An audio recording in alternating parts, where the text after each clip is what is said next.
What is up, everyone? Welcome in to the Golden Edge Mailbag, the video segment where we, your Review Journal Golden Knights reporters, answer questions from you, the fans. As a reminder, you can always send us questions on Twitter. I am at Ben S. Goetz, G-O-T-Z on Twitter. He is at Adam Hill, L-V-R-J on Twitter.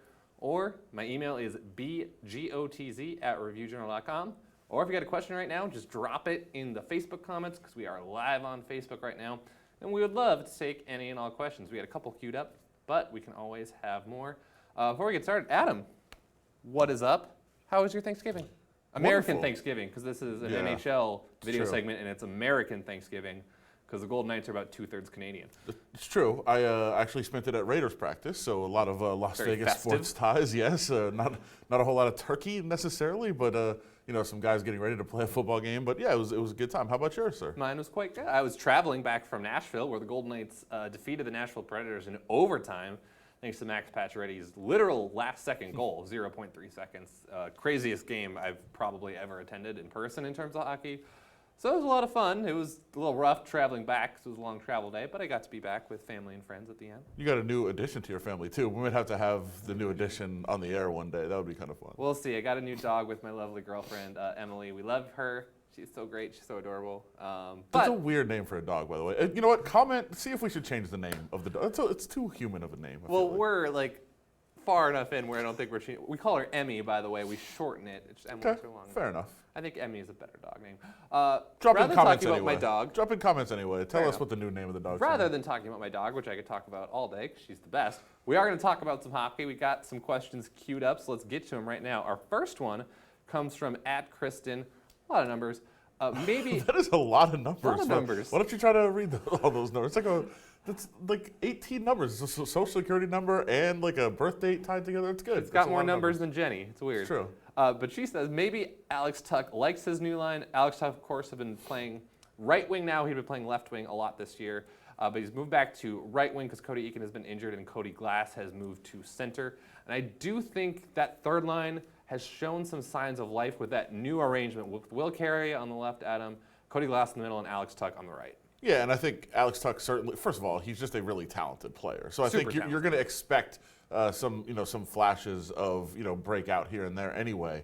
But yeah, playing on the right side I think certainly helps him a lot. And I think having a guy like Carrier who is so physical, so fast, puts so much pressure on the defense really helps Alex Tuch out as well to just kind of open up and do what he wants to do offensively. So I think we've seen him just get more comfortable. Yeah, totally. And Carrier, Alex Tuch, both really fast, really big guys. I mean, it's rare to see that combination of size and speed, but they both have it.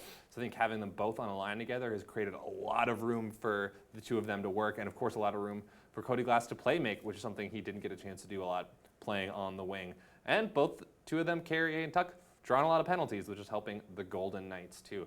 All right, let's move on to the goaltending situation for the Golden Knights because that's been kind of the hot topic recently. The first one at Steven Silvani.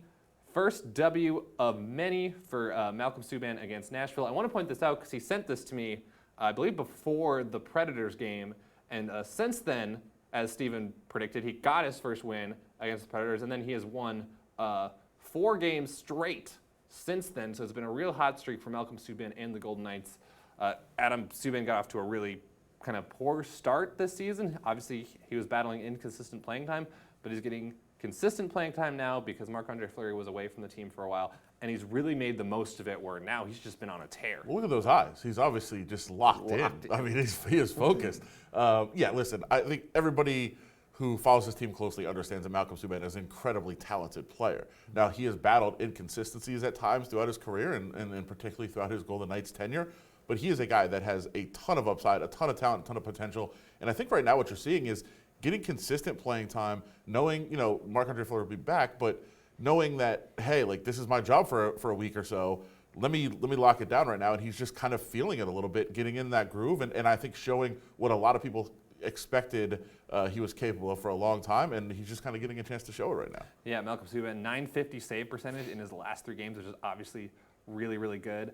Jonathan Marchessault said that after the Golden Knights recent win over the Arizona Coyotes, like not a lot of people know how hard it is to be a backup goaltender in the NHL when you're not exactly sure when your opportunities are going to come. You're not sure when your name's going to be called to get that start. And that's certainly been true of Subban over his first 2+ seasons with the Golden Knights. But yeah, getting consistent playing time has definitely helped. And by the way, the tweets, like every time Malcolm Subban starts, we get the tweets of like, oh, I guess they're throwing today's game away. I guess they're going to lose today. They've kind of stopped. Kind of quieted down, yeah. Haven't heard a lot of those. An avalanche of tweets over the Golden Knights' recent road trip, but yeah, Malcolm Subban has definitely quieted a lot of doubters with his recent play.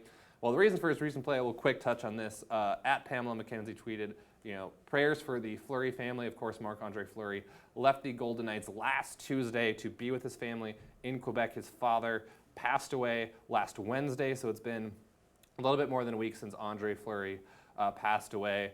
Obviously, a really tough situation for the Golden Knights and an even tougher situation for Marc-Andre Fleury and his family. He rejoined the team today, which is why we can talk about it. He's not starting today. Malcolm Subban is starting the game against the New York Islanders. You would figure it would take Fleury a couple days to kind of just get back in the groove of things after being away from the team and obviously having to deal with a lot of difficult emotions, I'm sure. But yeah, I think the tweet says volumes, just like condolences to Fleury. You never wish that on anyone. Yeah, and I would expect, like as you said, it's going to take a couple days for him.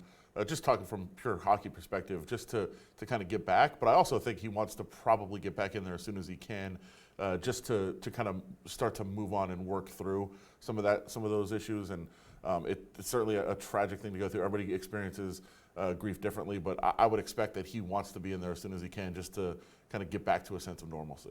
Yeah, we do have a question on Facebook we're going to quick get to right now. I've heard on some of the podcasts I listen to that the Knights will be looking to get rid of Eakin. Do y'all think that will happen? That is from Sean Brown Sr. We appreciate you watching. Getting rid of Eakin, I think, is going to be a tricky proposition for the Knights, kind of up until the trade deadline. He's got a $3.75 million cap hit, which is a fair amount for a team like the Golden Knights that's going to be looking to dump it. There's not a lot of cap space out there in the league right now. The cap didn't rise very hard this offseason, so there's not a lot of teams that would probably be willing to take a cap hit like that on, especially for an expiring contract like Eakin's. He will be an unrestricted free agent in the summer. So I think it'd be tricky for them to get rid of him at this point, Adam. And also, the Knights are in a tricky spot where they don't have a lot of forward depth right now, which is why they recently acquired Chandler Stevenson in a trade. So I'm not sure giving up, at least an NHL caliber center, which Eakin is, regardless of the people that doubt him or maybe wouldn't want him to see in that third line center spot. He is an NHL caliber forward, which the Knights are kind of short on right now. Well, and it's an issue around the league, as you said. The cap didn't go up as much as people expected, so there were some salary cap issues for a lot of teams this summer, including the Golden Knights, who had to try to work through that. The Golden Knights just acquired a guy in Chandler Stevenson exclusively because the Capitals were like, we're a little too close to the cap right now. We need to figure this out. They basically just made a salary cap dump to get him over the Golden Knights. So that's kind of what you would be looking at, but I don't know which team out there, if you try to find a suitor, is like, yeah, we'll take on nearly $4 million of a guy that really can't help us beyond this year because he's a free agent. It's just a weird spot to kind of be in. You might have to give away picks in order to get somebody to take him off your hands for you. They're certainly not going to be making any trades where they use Eakin to get some major piece necessarily. It would be, hey, can you please take his contract? We'll give you some draft picks in exchange for that, and we just need to get away from his deal. That'd be what you'd be looking at, not really any kind of a blockbuster deal involving Eakin. Yeah, I definitely agree with Adam there. I mean, keep in mind, Chandler Stevenson is making $1.05 million this year. Eakin is, of course, making almost 4 times that. So it's a tricky spot to be in if you're the Knights. Certainly, I don't think it's quite clear what Eakin's future beyond this season is with the Golden Knights, but it's going to be tricky to potentially move on from him in season, especially because he's hurt right now, and no one quite seems to know when he will be back with the team. Our next question, which I loved this one, was the comment. Excruciating loss for Predators backers from @Dorth55. This is, of course, from the last-second game-tying goal for Max Pacioretty we talked about earlier, and then Paul Stastny won it in overtime for the Golden Knights.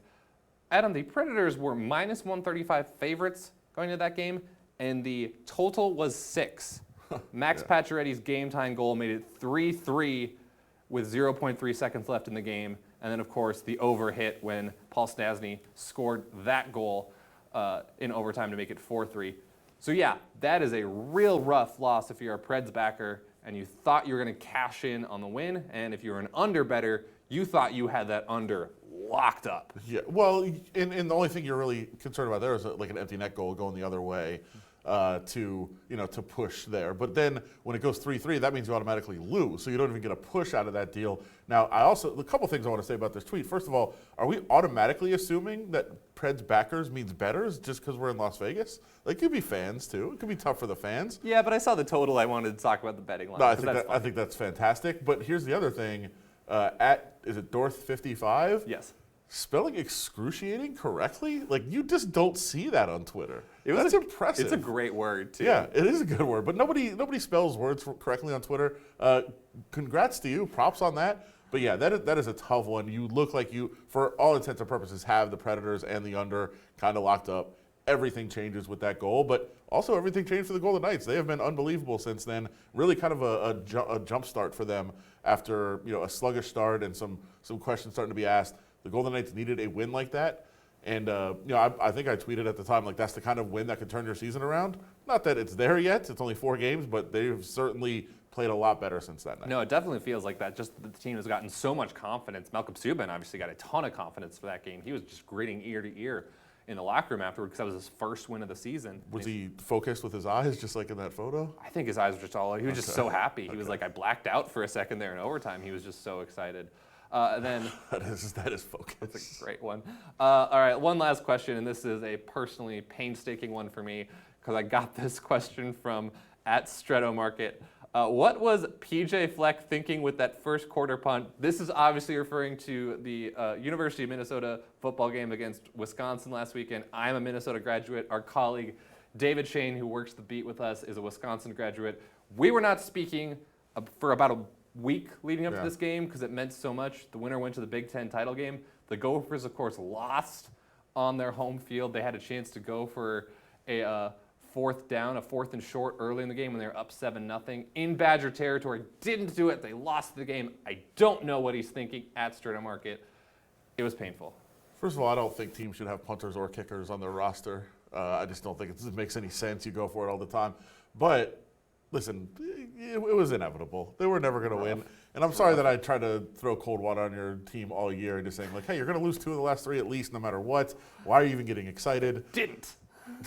It got ugly at the end of the year. Yeah, they did lose 2 of the last 3. I lied. You said 2 of their last 4, which they didn't. Yes. They were 2-2, baby. But you can enjoy the Outback Bowl or wherever you guys go and have a good time. I hope we're the Bloomin' Onion. Can you row the boat right now? Row the boat, Scotty Mago Gophers. That's PJ PJ's big catchphrase. We're full of catchphrases here, too, on the Golden Edge mailbag. Thank you all for checking us out, despite that detour in the beginning and at the end.